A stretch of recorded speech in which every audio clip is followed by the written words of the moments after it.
Esteemed colleagues, we should move forward. Everything is ready for the next demonstration. I would like to call for Dmitry Raspereza to tell us about the next patient. So another patient. It's a woman, 33 years of age. She was admitted to our clinic complaining of skin yellowness and skin itching. From her history, we know that since 2005, she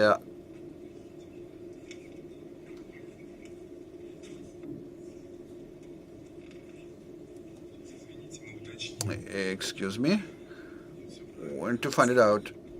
It's a patient B, that's right.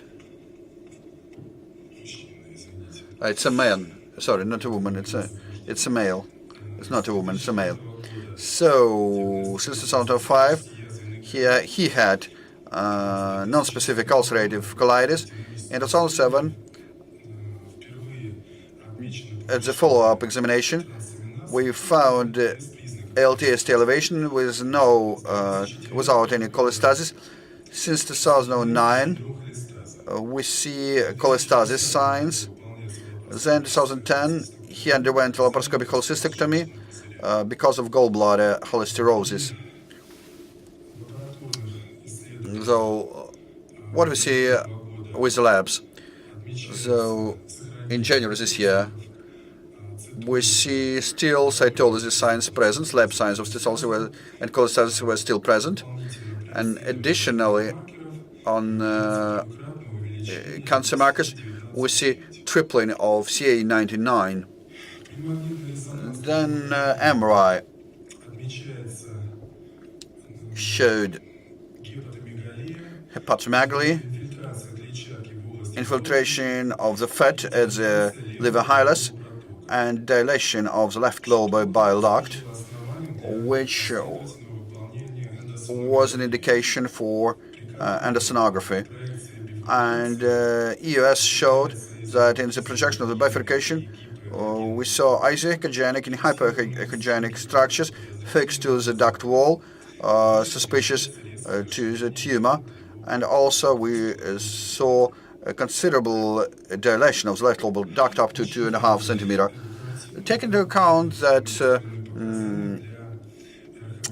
there were indications for RHCP and left lobar duct stenting.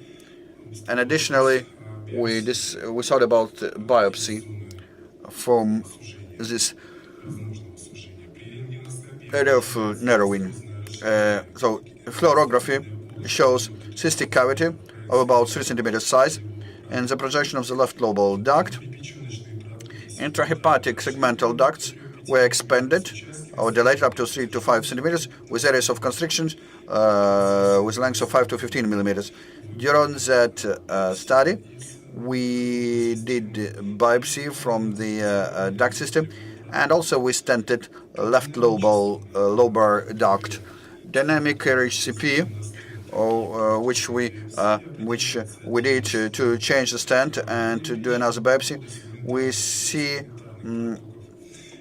segmental, subsegmental ducts with lots of constriction and expansions. Left lobar duct was not detected. After selective catheterization of the left lobar duct showed that contrast didn't get into the segmental ducts. We did occlusion cholangioscopy without any and no changes of X-rays pattern was found. Morphology said that after RHCP biopsies, we found that there is a morphological pattern of cholangitis with biliary intraepithelial low-grade neoplasia, which was confirmed with a repeated morphology study. And again, another follow-up data.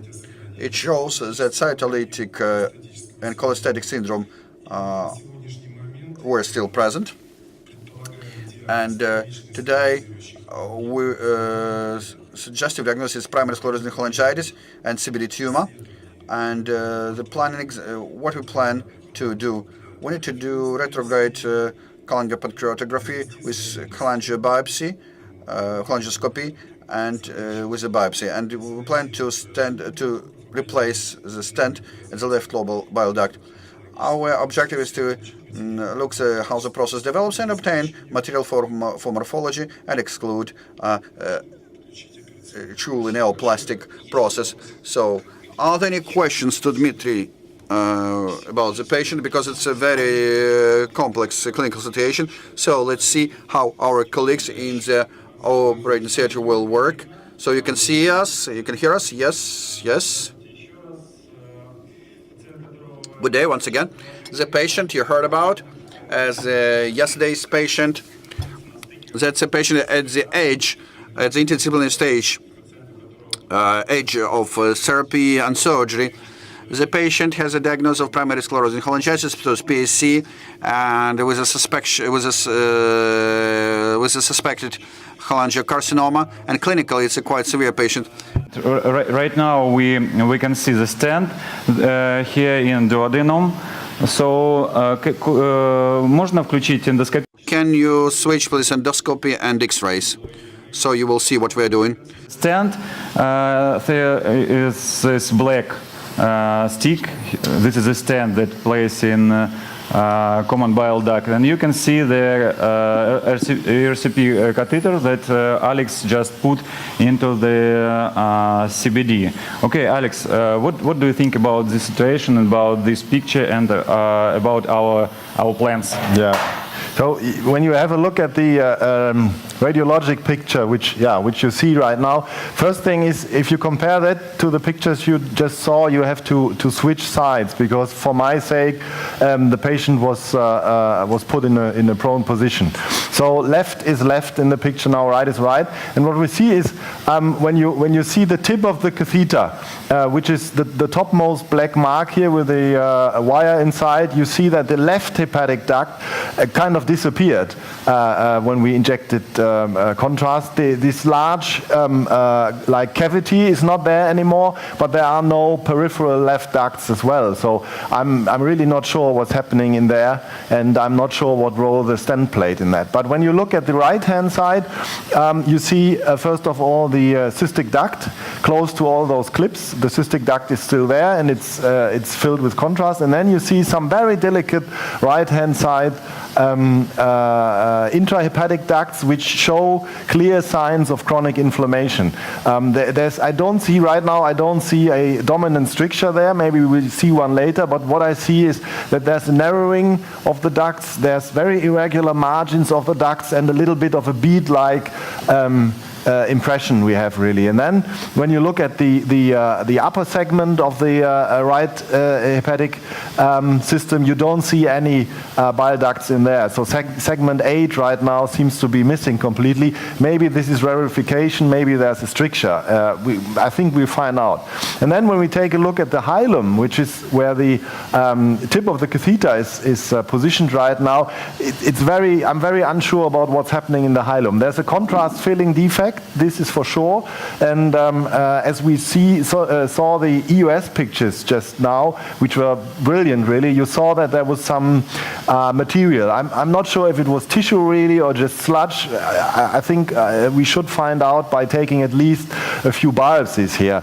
Usually in ESCP, when there's suspicion of malignancy, we would go for brush cytology. This is what you find in all the books. And brush cytology is good when there's no way of obtaining a biopsy, but in the common bile duct and in the hilum, I see no reason not to try to get proper histology samples by taking large biopsy forceps. So the first thing we do now is I take out the catheter, and then we'll remove the stent, because the stent is clogged somehow anyway, and then we go in with the catheter again and do a contrast filling. Okay. Okay.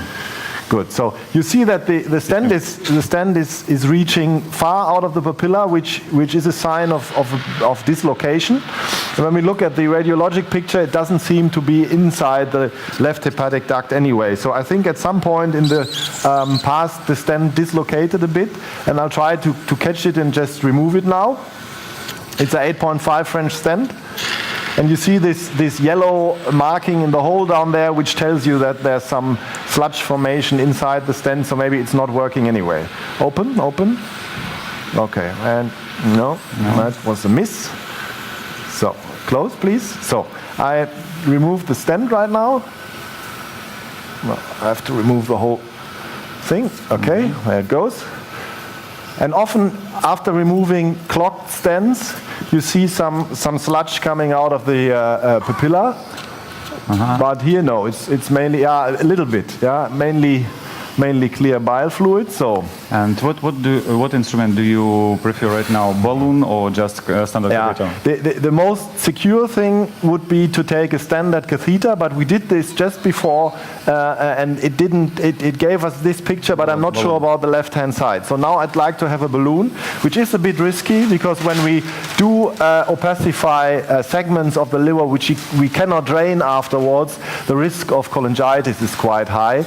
But in this way we cannot really obtain the information we need, so we give our best to first opacify everything and then drain everything that has to be drained.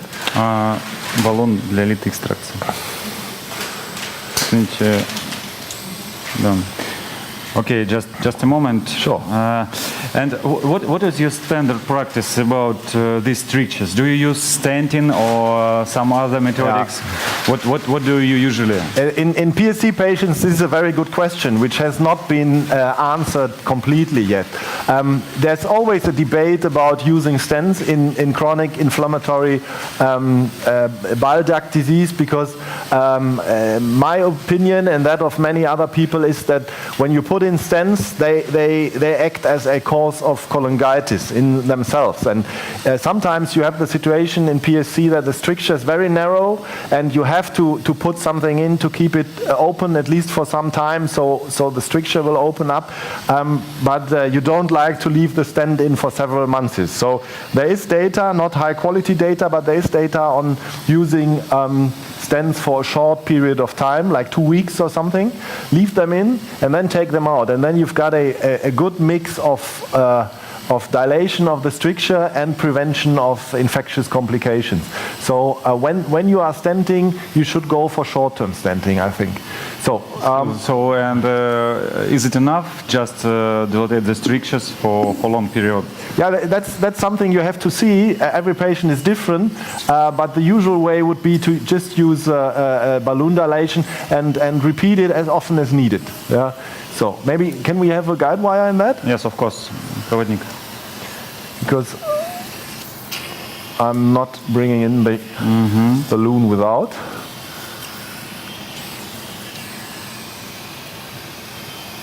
There's a small diverticular at the top, which makes it a little bit hard to advance the very soft balloon without a guide wire. Okay, but guide wiring. Yeah. In 1 second we will outside. No problem. So do I open the elevator? Yes, please. So there's the wire coming. Advance. Okay, yeah. We are okay. Outside. Yeah. Is this the right end of the guide wire? Yeah. Yes, no, this is not a flexible end. No, this is not a flexible. Oh, okay, good. It is. Sorry, I just didn't know this guide wire. No, it's okay. Good. So try to just put in. I feel a little resistance. Yeah. We see. Okay. No, it's not. Wait. Okay. Here we go. Yeah, we're on set. Okay. Good. So I tried to position the balloon now below the hilum at the level of the cystic duct, which is here, and then maybe you can withdraw the wire back into the catheter. So now the balloon is just behind the scope, which is a good position. Balloon is inflated. You see this bubble of hypogenicity, and now we use some contrast, and the balloon acts as a method of not letting the contrast flow out too early. So now we see right-hand side ducts. very nicely. And the signs that you showed before is more clear right Yeah, now because the pressure is higher. It's better to see now. You see that the ducts are irregular. They are quite thin. I don't see any dominant strictures here causing the peripheral segments to dilate. But this surely is not a regular cholangiogram in a 33-year-old male. Okay, so. What we don't have is any opacification of the left-hand side here. So maybe, Evgeny, inject again. Contrast. Contrast, please, please. Okay, there you just see a very tiny bit of contrast going to the left side, and there is at least one very tiny duct going to the left side, just reaching the endoscope on the left side of the picture. But this is, of course, not a regular left side cholangiogram. And although this cavity we saw in the pictures from before has gone away, there's virtually no bile ducts in the left liver left. So, of course, this is a situation in which the parenchyma of the left liver is very susceptible to developing secondary biliary cirrhosis. Okay, so. And what is your plan? My plan would be, I mean, there's no left-hand side to kind of put any intervention to. We can try if there's any duct on the left-hand side which we can cannulate using the guide wire, but I'm very much afraid that we won't find much there. One thing which is surely important is to sample the hilum, because when you're looking to a hilum, you are looking to a bifurcation, really. And here you don't see the proper bifurcation in the bile duct. So there is always the question, is there dysplasia, is there malignancy? We've seen the CA19-9 values. They were not diagnostic, but they were raised by 3 times the upper limit of normal. So what I would do is we try for some moments to cannulate something on the left-hand side, and if it doesn't work, as I suspect, we withdraw the balloon and go in with the forceps to take a biopsy there. Okay, so right now we have to change the instrument for balloon. Yes? No, just try with the wire. Yes. Yeah. That's what I mean. Okay, I follow you. You pull a bit. I follow you. This is not the typical course of a left hepatic duct. So, good. Maybe you inject here without inflating the balloon, without inflating. Contrast. Pull back the wire a bit so we get a better picture, please. Okay. Just into the catheter. Right, that's enough. Good. Contrast. Injection. Yeah, you see, there's nothing really, no ductal structures in the left left lobe. Yeah, this is just a little cloud of contrast, and it's no use trying to locate any peripheral ducts here. That's not a good thing. So maybe this is why the stent came out anyway. Good. So why not place the guide wire? So I have, if you can place it to the right hand side. I will try. This is of course difficult because of the angle. Yeah. У нас олимпийские есть управляемый катетер? Давайте. Up.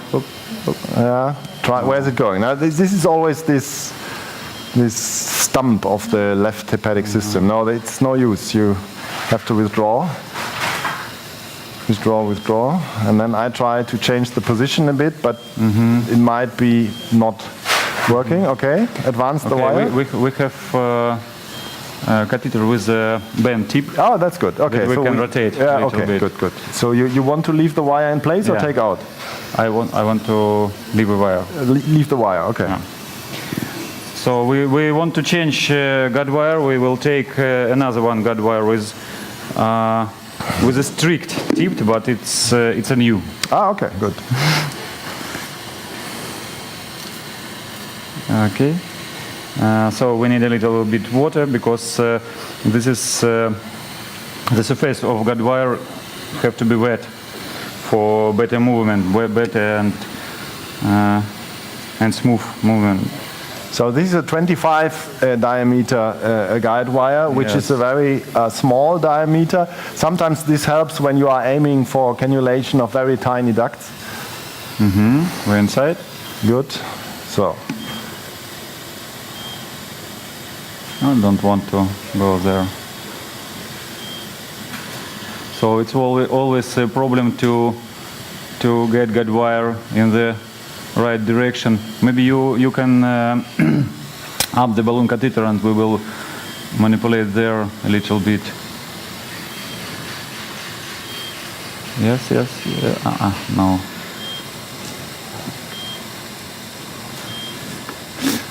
Sometimes it could be easy to move in the opposite direction by the band, not by the tip of guide wire, by the band. But it doesn't work right now. The problem here is that we have a large volume stump of the left hepatic system and a very tiny ducts on the right hand side. So it's a bit unfair for the endoscopist. Yeah. So it's true, but I try to. You try to catch the position. Okay. It's not that bad because you see that with time, contrast is flowing out of the right hepatic ducts. The opacification is getting less and less. So I've got no fear that we induce cholangitis here because it will flow out anyway. Yeah, it's true. Yeah, I think so. So this looks like modern art, but I don't know if this will result in cannulation of the right-hand duct. I think it could be very difficult and maybe impossible in this case. Yeah. Which is not a big problem, because it would be a problem if there was a stricture to dilate on the right-hand side, which there isn't in my opinion. So the task of doing biopsies here can be done anyhow. Okay. So maybe you just leave the wire up. I'd like to have a wire inside anyway. Yeah. Okay. So we change to another balloon for biopsy for. Right. Yeah. But I'd like to have the wire in anyway. So yes, of course. exchange. I remember that you use this wire like a sign of CBD. That's it. And besides, you saw that I had problems advancing the balloon without a wire. And this is because the papilla is quite a mobile tissue. And with a wire inside, it's easier to direct the sphincterotomy because the wire is stabilizing the channel in the wall of the duodenum. So, good. And why do I asked you yesterday, but I want to repeat the question. Why do you biopsy different parts of CBD? Because during the use we didn't see any changes in the distal part of bile duct. That's true, yeah. But as you know, every cancer starts with a single cell or a few cells with dysplasia, and when you do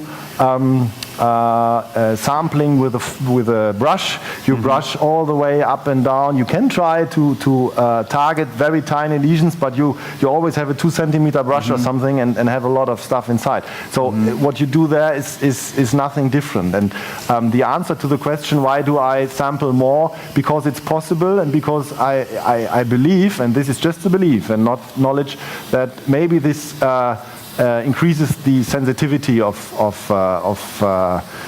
biopsies. Okay, so do you compare in your routine practice the histological picture of distal part and proximal part of CBD? Yeah. And is it a significant does have any clinical significance? I mean, the most important thing is to take a biopsy of a lesion where you think there might be malignancy, because this is a fluoroscopy guided biopsy or even cholangioscopy guided biopsy. But as we know that many cancers in PSC patients arise in segments where we didn't even think that it was, I feel that when taking a biopsy is a low-risk procedure, we can do it on multiple places. So now you see that I've got troubles getting the because forceps the in? forceps are very Rigid, yeah. very rich, yes, and the angle low. It's not ideal, but we'll try. Sometimes it's helpful just to create a bend here and then push into the long way and try to advance. But now no. You see that the angle seems right, even on the X-ray, but the forceps is not going in. Okay, you can attempt this only with a sphincterotomy anyway. But since we have a sphincterotomy here, I think it's worthwhile trying. Very short. So I think this situation is the situation like this make brush biopsy still needed sometimes. Yeah. Sure. Because Sure, it's really it could be really difficult to make the bend that you need with so hard instrument. That's true. That's true. So, but there is a good picture for audience because maybe people can start to understand the troubles and the difficulties of our procedures, and when they will have some material, biopsy material, they will be more glad than before our procedure. Yeah. That's true. Yeah. So I'll try for some time. But you see that I'm only irritating the area of the papilla here and do not much more. There's one more thing we could try for, which is grab the guide wire and try to advance along with the guide wire. It doesn't work all the time, but we try. Please open. Okay. So, and now what I try is to grab the guide wire with the forceps, but even that is not too easy. Maybe you just advance this. So I can push it a little bit to make a bend. Try it. Try. Try. Okay, close. Okay. No, open. This is a very good guide wire, and I think you can't make a bend in this part of guide wire, yes, because it produced by lymph. No, it doesn't work. So it's not really a problem. If this doesn't work, I'll try it once again. You see that I took a little bit of the epithelium away here, so there's a bit of bleeding, but I don't see this a problem. So if this way doesn't work, Yevgeny, I'm absolutely of your opinion that there's still a need for brush cytology, and this is what we just do when this does not work. No, let's not go on. We're ready for brush. Yeah, we're using a brush now. So the good opinion for brush it's that our brush have guide wire channel, and we can easily move it into CBD in a place that we need. Good. Okay. And we use short guide wire.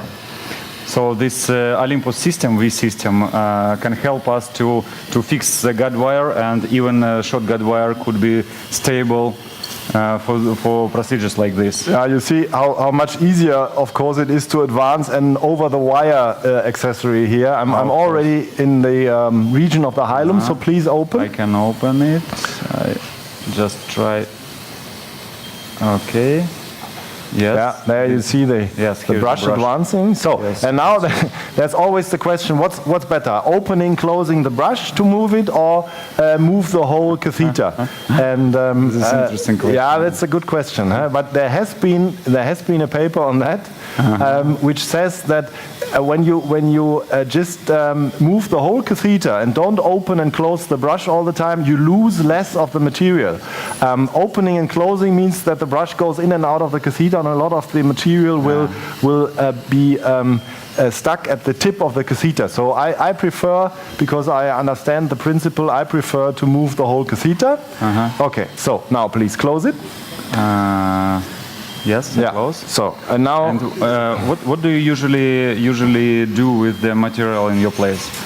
this is I cut the whole biopsy forceps, the whole brush, and put this in formalin, because the pathologists in our place or the cytologists, they like to scrape the cells off themselves. So. But usually we use You use glasses. slides, huh? Okay, Yes, good. slides. But then we use formalin too. Yeah. Okay, this is good. Good. But Баночку с формалином. now you throw away the whole thing, or how do you do it?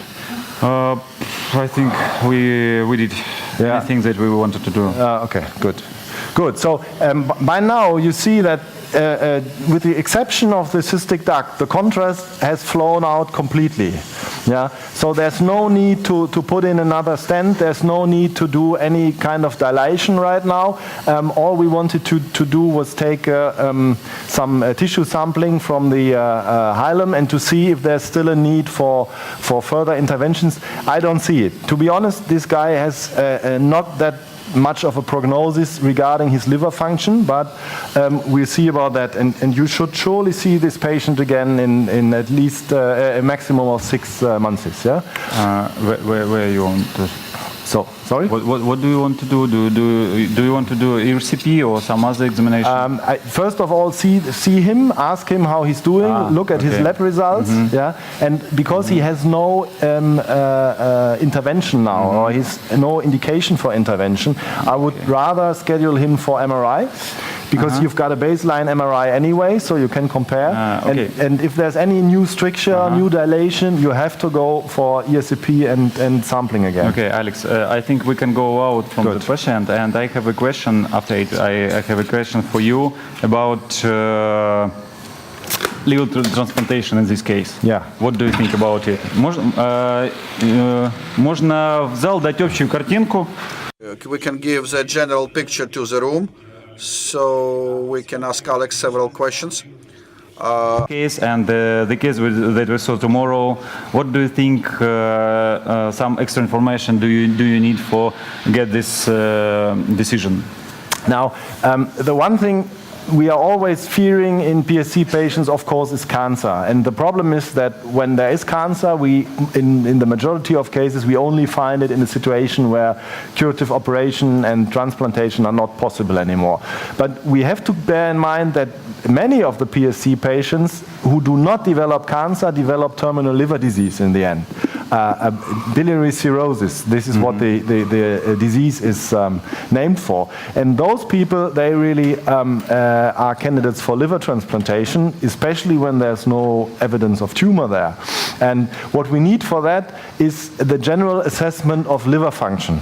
And in our place, where we do a lot of liver transplantations, and we do a lot of liver transplantations for PSC patients, the Child-Pugh status and the MELD score, the model for end-stage liver disease score, is used for staging of those people and for sorting them into the waiting list. Yeah, and in PSC patients, there's one special thing as well, which is recurrent cholangitis, bacterial cholangitis.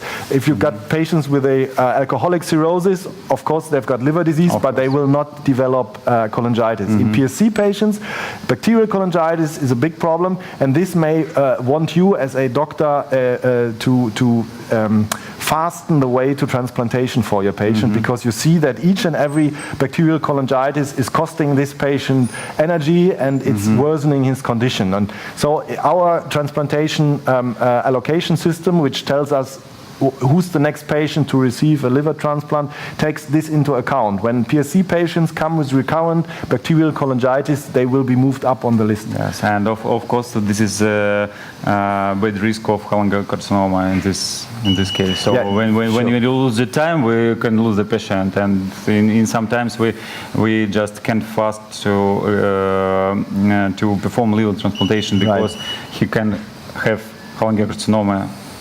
That's true. Of course, every liver transplantation starts with an evaluation of the liver inside. Yeah, and we've had cases when a patient with a PSC and no clinical evidence of carcinoma came in for his transplantation because the organ was there, and the the abdomen was opened, and the surgeon, first thing he saw was peritoneal carcinomatosis. So, of course, the transplantation didn't take place in this situation. There is a very limited chance of having patients with proven hilar cholangiocarcinoma receiving a liver transplantation. There's the Mayo Clinic program in the US, where there's a very rigorous evaluation of those patients and pre-treatment before transplantation, and then they've got a good outcome, but this is not available for the majority of patients and not available in the majority of transplant centers. Yes, of course. Виктор Анатольевич, если есть какие-то в аудитории... Victor, if you have any questions from the audience, we're ready to answer them. I have the following question. If we are sure in the diagnosis, when we're talking about the sclerosing cholangitis, so essentially speaking, should we do biopsy or not? It's a bit in common with what you discussed. Really sure that this is primary sclerosing cholangitis. Right. Do we need to biopsy or to brush biopsy time after time in this patient? Okay, that's a good question, of course. For the diagnosis of PSC, you don't need this in the phase of a typical cholangiogram. And this patient has a typical cholangiogram, and referring back to my talk of this morning, he has a typical anamnesis. He's got an ulcerative colitis, which has a high coincidence of PSC. So we don't need liver biopsy for the diagnosis. Besides, the sensitivity and specificity of liver biopsy, especially the sensitivity for PSC, is rather low. So better look for the cholangiogram, and in many cases the MRI cholangiogram is sufficient. Second part of the question for ruling out cholangiocarcinoma, and this is the far tougher question. There's a lot of recipes people will tell you. I'll tell you mine. In young patients who are asymptomatic, I do perform MRI once a year to have a look at the bile ducts, and I do perform ultrasound and lab testing at least twice a year. And when there's evidence of new strictures, of new band-like strictures or of dominant strictures with peripheral dilation, I always opt for taking biopsies or at least brush cytology, and in some cases I use cholangioscopy as well, just to target the correct place. Because this is the only way of diagnosing intraductal cancer early. You can wait, of course, until next year's MRI when you see the mass around the bile duct, but then it's too late for curative treatment in most cases. Михаил Сергеевич, у вас второй вопрос был? И третий уже придумал. You had the second question. No, I have even three. I have another, even the third one. So the question is, which I mentioned yesterday a bit, do you use in your practice intraductal transmural aspiration to confirm cholangiocarcinoma? Do you use intraductal transmural function in your practice? No. Clearly no. Вот вам ответ. That's an answer. It was a very short question. Of accessories which would allow that for me, because the tumor is growing from the ductal epithelium. When there's tumor in the duct. This is what I think. Sometimes it's very hard because here's the tumor cell and there's a lot of stromal tissue in between. So it's hard to get the correct piece. But going for the liver tissue only makes sense when there's a real mass. And when there's a mass, I can do it percutaneously as well, which is much easier and much cheaper. Просто, да, вот есть данные о том, что... The question is, there is a data that both brush biopsy and forceps biopsy for intrahepatic cholangiocarcinomas, its informative value is about 50 to 60%.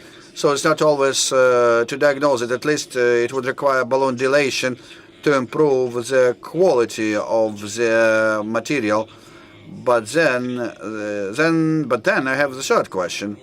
What is the role of endoscopic ultrasonography if we can't get any material with puncture? Should we do endosonography from the point of view of obtaining the material? You mean with cholangiocarcinoma? Yes. When you suspect a cholangiocarcinoma, is there any role of FNA in this case? Yeah. Okay. In hilar cholangiocarcinoma, I would normally always try to get the diagnosis intraductally, but this is because I'm performing a lot of ESCPs and I feel comfortable. Of course, it may be possible, but this is something for the hand of an expert. So ask Alberto about this as well, please. Is to do FNA of hilar structures. You can take an FNA of a lymph node. This is fairly easy, I would say, but taking biopsies of ductal wall, and this is what you meant, I'm sure, this is more difficult. But sometimes when you just don't get on with diagnostics by just using intraductal things, this could be a good option. And there are a lot of people who perform this with good results. Вопрос непосредственно, да, вот по тому, что вы делаете. Then I have a question on what you did with this patient. If we have on X-rays, if we see B4, bismuth 4 pattern, so when several or all segmentary ducts are excluded or disconnected, with cholangiocarcinoma or inflammatory disorders, we're talking about the mechanical jaundice outside, so not meaning the nosology, not implying the nosology. Before cholangiocarcinoma, for example, with the stricture of segmental ducts, a lot of segmental ducts. Yeah. What do you do in this case? Is there any endoscopic approach to help this patient? I mean, the problem is the following. You've got, when you do a brush cytology, you ask the pathologist or the cytologist, is there any signs of malignancy? And when you just give him a cytology, he will tell you about changes in cellular structure and so on. It's very hard just on the basis of a cytology to say there's invasive carcinoma. It's impossible, really. So often you get the result that there's maybe some dysplasia, grade 1, 2, 3, whatever. This is hard to interpret, and this usually prompts me to go for more invasive approaches, or to see the patient again quite soon and perform the same examination again, and maybe do a cholangioscopic targeted biopsy. When you've got a lot of strictures, you kind of have to decide. There's no patient who develops cancer in every part of the liver at once, and the approach today is to focus on those strictures which really in the cholangiographic image look dominant, meaning they are band-like, extensive strictures, not very short strictures, and when the proximal part is dilated. If it grow from bifurcation through right duct and to segmental duct. Okay, yeah, this is a band-like stricture which exceeds 5 millimeters, which is very long, and then usually you will see dilation of the peripheral ducts, and those are signs or indicators of malignancy, but the specificity is low. This is always the problem with if PSC. We can't resect this part of the liver, could we help to this patient by endoscopy methods? When there's a tumor and and you have a known diagnosis of cholangiocarcinoma and resection is not possible because the state of the liver is so bad, you go back to what I told you this morning. You have to kind of drain the parts of the liver which are congested, because otherwise this will result in cholangitis inevitably, and you can talk to the patient about these local ablative things I've been talking about, like photodynamic therapy, radiofrequency ablation, something like this, and ultimately chemotherapy. But the prognosis of cholangiocarcinoma in PSC is even worse than in any other patient. Yeah. Of course, but Mikhail Sergeyevich, I think that this is a very interesting question about segmental ducts when we have some strictures in this part of the liver, and unfortunately we can't help our patient with stenting or with other kind of drainage, but I think we can discuss it in the time of round table, because there are a lot of questions about our methods, how could we help in this situation with patients. То есть вы игнорируете мой пятый вопрос. So you ignore my fifth question. No, I'm not ignoring your fifth question.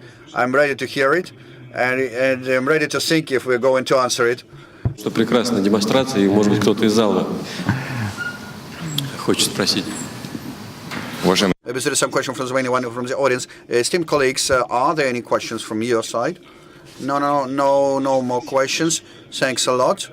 Okay, great. We'll prepare for the next patient. And after the next lecture, we would like to thank our experts. Thank you.